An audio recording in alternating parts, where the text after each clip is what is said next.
Morning, y'all. If I owned D&D, it's kind of like those discussions you have if I won the lottery, which is more probable. You own the IP. Well, contrary to putting my personal preference forefront, I would scrap modern D&D, and I would take a full spectrum approach. TSR, I would run it in the vein of TSR, not the failing part.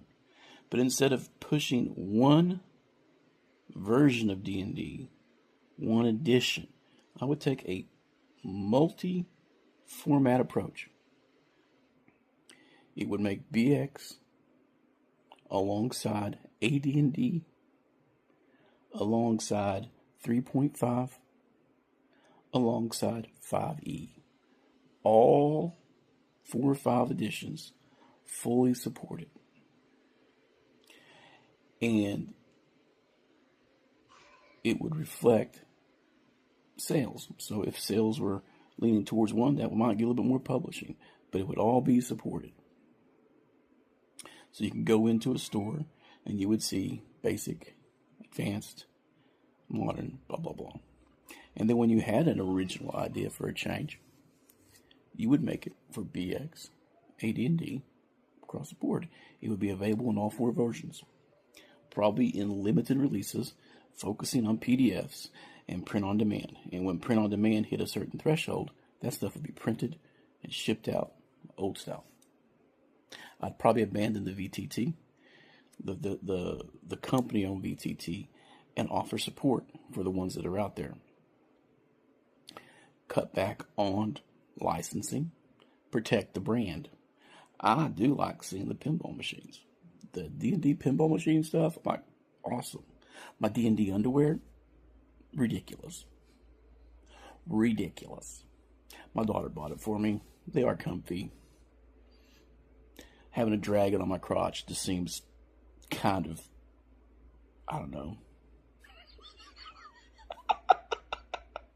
It's an inside joke, baby. Literally an inside joke. But anyway. And then expand back into sci-fi and stuff. But not just abandoning stuff to let it wither. You know, it would be supported because there's always going to be a group of people really into it.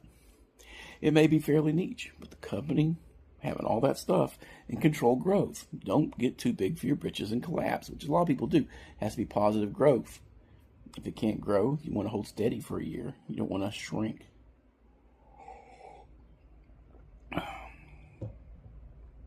The biggest argument would be over the use of AI for art, stuff like that, because people are purists, some Luddites. So you have, but you're going to have to find a middle ground because those operating costs will drive you under if you don't play the game.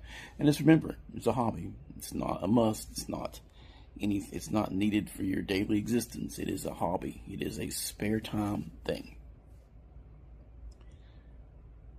That's an odd day.